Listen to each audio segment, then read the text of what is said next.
अस्सलामुअलैकुम स्टूडेंट, इस वीडियो में हम क्लास 9 की मैथमेटिक्स का chapter number 1 matrices and determinants की एक्सरसाइज 1.6 को डिस्कस करेंगे। 1.6 क्या है?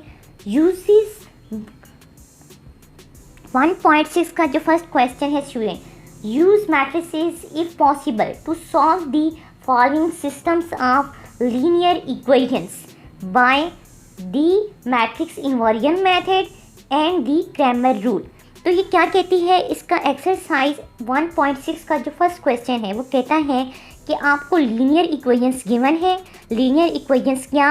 ऐसी इक्वेशंस जिनकी वेरिएबल्स की जो हायर पावर है वो क्या है? 1 है। आप देख सकते हैं यहाँ पे सारी वेरिएबल्स की जो पावर है वो क्या है? 1 है। ठीक है, तो ये लीनियर इक्वेशंस हैं, इनको हमने सॉल्व करना है। ठीक है, और उसके दो मेथड हैं, matrix inversion method and Cramer rule. तो ये दोनों मेथड हमने अप्लाई करने हैं और इन इक्वेशंस को हमने सॉल्व करना है। तो इसके फर्स्ट पार्ट को हम सॉल्व करके देखते हैं कि कैसे सॉल्व होगा।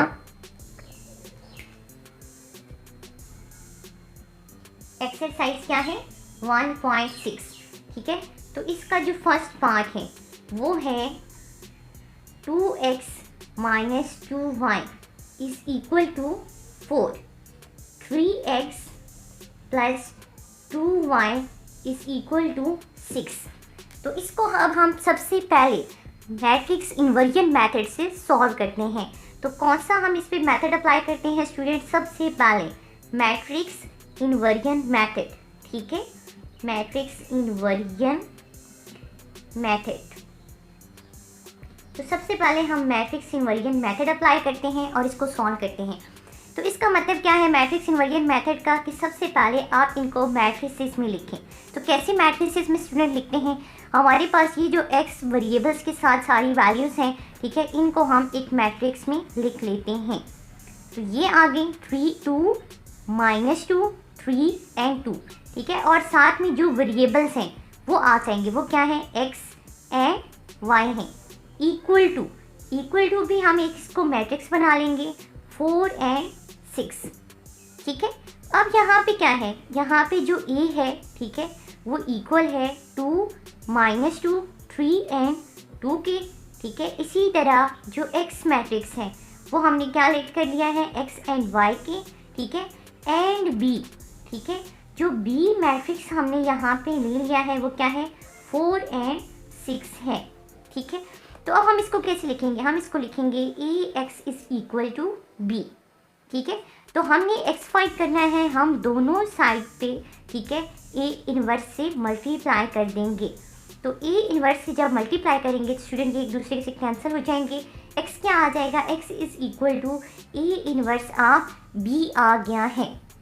ठीक है, तो अब हम फाइंड करते हैं कि a इन्वर्स ऑफ b कैसे फाइंड करेंगे। जब हम ये फाइंड कर लेंगे तो ये इक्वल टू x आएगा, मतलब x और y की वैल्यूज आ जाएंगी और ये इक्वेशन सॉल्व हो जाएगी।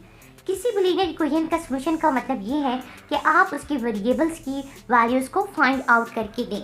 ठीक है, तो अब हम फाइंड करते हैं सबसे पहले a इन्वर्स। तो a इन्वर्स किसकी इक्वल होता है? a इन्वर्स इक्वल होता है adjoint of a divide by a determinant. ठीक है, इसकी इक्वल होता है। तो हम सबसे पहले एडजॉइंट ऑफ a फाइंड कर लेते हैं। ठीक है, कि एडजॉइंट ऑफ a क्या आता है? एडजॉइंट ऑफ a, तो एडजॉइंट ऑफ a क्या आ जाएगा? आप देखें इन वैल्यूज़ को, तो एडजॉइंट ऑफ a का मतलब क्या? डायगोनल की इंक्रीज इंटरचेंज हो जाती है। ठीक है, 2 की जगह ये यहाँ पे चला जाएगा, ये इधर आ जाएगा, और दूसरी इंक्रीज के क्या हो जाते हैं? सिर्फ साइन चेंज हो जाते हैं।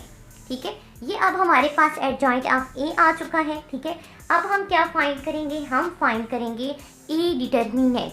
ठीक है, तो a डिटर्मिनेंट हम पहले फाइंड कर लेते हैं कि कैसे फाइंड करेंगे। a डिटर्मिनेंट क्या आएगा? 2, -2, 3 एंड 2। डिटर्मिनेंट का मतलब क्या? Cross multiply. 2 2 साथ क्या होते हैं? 4, मिड में माइनस, 3 2 साथ क्या होते हैं? 6 एंड -6। तो माइनस माइनस प्लस। ठीक है, तो हमारे पास 4 + 6 क्या हो गया? इक्वल टू 10 आ गया है। तो a डिटर्मिनेंट क्या आ गया है? 10 आ गया है। ठीक है, तो अब हमारे पास जो a इन्वर्स आएगा वो किसकी इक्वल आएगा? Adjoint of a। Adjoint of a क्या आया है हमारे पास? 2 +2 -3 एंड 2 ये आया है। और ई डिटर्मिनेंट क्या आया है, 10 आ गया है। ठीक है, तो ये ई इन्वर्स आ गया है। इस वैल्यू को उठाते हैं और इनको ये नंबर 1 में पुट करते हैं। तो इक्वेशन नंबर 1 जो हमने ली है वो क्या बन जाएगी, वो स्टूडेंट बन जाएगी ए इन्वर्स की जगह इसकी वैल्यू 1/10। ठीक है, और डिटर्मिनेंट क्या आया है, 2 2 -3 एंड 2 ये आ गया है। और बी साथ में क्या आया है, बी आया है 4 एंड 6 आया है। ठीक है, तो अब हम इनको वैल्यूज़ को आपस में मल्टीप्लाई करके देखते हैं। 1/10 तो ऐसे ही आएगा। ठीक है, 2 4s आर क्या हो जाएगा, 2 4s आर 8। ठीक है, मिड में क्या आता है प्लस, 2 6 आर क्या आएगा 12। ठीक है, फिर 3 4s आर क्या आएगा 12 -12। ठीक है, प्लस क्या आ जाएगा 6 2s आर क्या आ जाएगा हमारे पास 12। ठीक है, ये आता है। अब ये कैपिटल जो x है ये किस मैट्रिक्स की इक्वल है, ये इक्वल है स्टूडेंट x एंड y के। तो x एंड y क्या आ गए हैं हमारे पास, ये जो 1/10 है ये हर इंट्री से क्या होगा, डिवाइड होगा। तो पहले देखें 12 + 8 कितने होते हैं, 12 + 8 क्या है 20। तो 20 डिवाइड बाय क्या आएगा 10 आएगा। 12 -12 + 12 क्या आया 0। तो 0 डिवाइड बाय क्या आएगा 10 आएगा। ठीक है, ये आ गया है। अब देखिए 10 1s आर 10, 10 2s आर 20 और ये क्या आ गया, ये आ गया है 0। तो x किसकी इक्वल आ गया, x = 2 और y किसके आ गया है, y = हमारे पास 0 डिवाइड बाय 10 = 0, 0 की इक्वल आ गया है। तो इस तरह ठीक है हमने इस इक्वेशंस को बाय मैट्रिक्स इन्वर्जन मेथड से सॉल्व कर लिया है। अब इसी इक्वेशन को हम क्रैमर रूल से सॉल्व करते हैं। अब हम स्टूडेंट क्रैमर रूल फॉलो करते हैं। ठीक है, तो हम क्या लिखेंगे, बाय यूजिंग क्रैमर रूल। ठीक है, क्या है क्रैमर्स रूल। ठीक है, तो क्रैमर के रूल को फाइंड आउट फॉलो करते हुए हम इस इक्वेशन को सॉल्व करते हैं। सबसे पहले स्टूडेंट हमने यहाँ पे एक ए मैट्रिक्स लेना है। ए मैट्रिक्स क्या, वही 2 एंड -2। ठीक है, 3 एंड 2। ठीक है, ये एक ए मैट्रिक्स आ जाएगा। इसके बाद हमने क्या करना है, हमने लेना है ए एक्स मैट्रिक्स। ठीक है, तो ए एक्स मैट्रिक्स का मतलब क्या है, ए एक्स मैट्रिक्स का मतलब ये है कि एक्स वाई वैल्यूज़ को आप निगलेक्ट कर दें, वहाँ पे आप ये वैल्यूज़ लिखें। ठीक है, इक्वेशन की दूसरी साइड वाली, और वो क्या आती हैं 4 एंड 6 और यहाँ पे क्या आ जाएंगी -2 एंड 2। ठीक है, इसी तरह आप क्या लेट करेंगे, आप लेट करेंगे ए वाई। ठीक है, तो ए वाई मैट्रिक्स क्या आ जाएगा, ए वाई मैट्रिक्स का मतलब है कि एक्स की वैल्यूज़ तो वैसे ही, लेकिन जो वाई के साथ वैल्यूज़ हैं उनको आपने निगलेक्ट कर देना है, उसकी जगह आपने 4 एंड 6 पुट कर देनी है, मतलब इक्वेशन की दूसरी साइड वाली। ठीक है, अब इनका हमने क्या लेना है, इनका हमने लेना है डिटर्मिनेंट। तो ए डिटर्मिनेंट हम फाइंड करते हैं, क्या आएगा 2 -2 3 एंड 2। ठीक है, तो किसकी इक्वल आएगा, 2 2s आर क्या हो जाएंगे 4, मिड में -3 2s आर क्या हो जाएंगे 6 और क्या आ जाएगा -6 minus minus plus equal to ये क्या आ गया 10। ठीक है, इसी तरह स्टूडेंट हमने ए एक्स का डिटर्मिनेंट फाइंड करना है। ठीक है, तो ए एक्स का डिटर्मिनेंट क्या आएगा -2 6 एंड 2। ठीक है, तो डिटर्म 4 2s आर क्या होते हैं 8। ठीक है, 6 2s आर क्या होते हैं 12 और मिड में माइनस आएगा एंड -12। ठीक है, तो इक्वल टू क्या आ जाएगा माइनस माइनस प्लस। ठीक है, 12 और 8 कितने हो गए 20 हो गए हैं। ठीक है, तो हम कहेंगे कि ए एक्स डिटर्मिनेंट क्या आ गया है 20 आ गया है। ठीक है, इसी तरह हम ए वाई का डिटर्मिनेंट फाइंड करेंगे, तो वो डिटर्मिनेंट क्या आएगा 2 4 3 एंड 6। ठीक है, तो इन वैल्यूज़ को अब हम आपस में मल्टीप्लाई करेंगे डिटर्मिनेंट में, कैसे क्रॉस मल्टीप्लाई।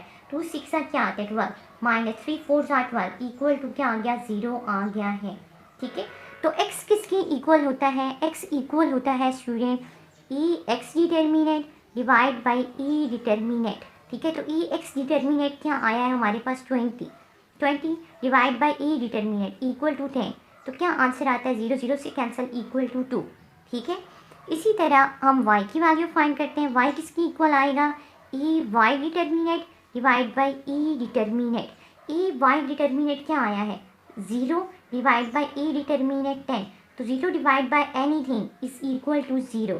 तो हम क्या लिखेंगे x equal to 2 and y equal to 0 आ गया है, और इस इक्वेशन को हमने क्रैमर मेथड से सॉल्व कर लिया है।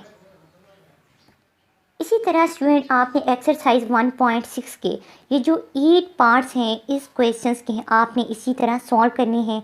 यही 2 मेथड्स आपने हर इक्वेशंस पे, ठीक है, बार बार अप्लाई करने हैं और इन दोनों मेथड से आपने इनके सारे पार्ट्स को आपने सॉल्व करना है। नेक्स्ट वीडियो में इंशाल्लाह स्टूडेंट हम इन जो नेक्स्ट क्वेश्चन है 2 to 6, ठीक है, इनको सॉल्व करेंगे।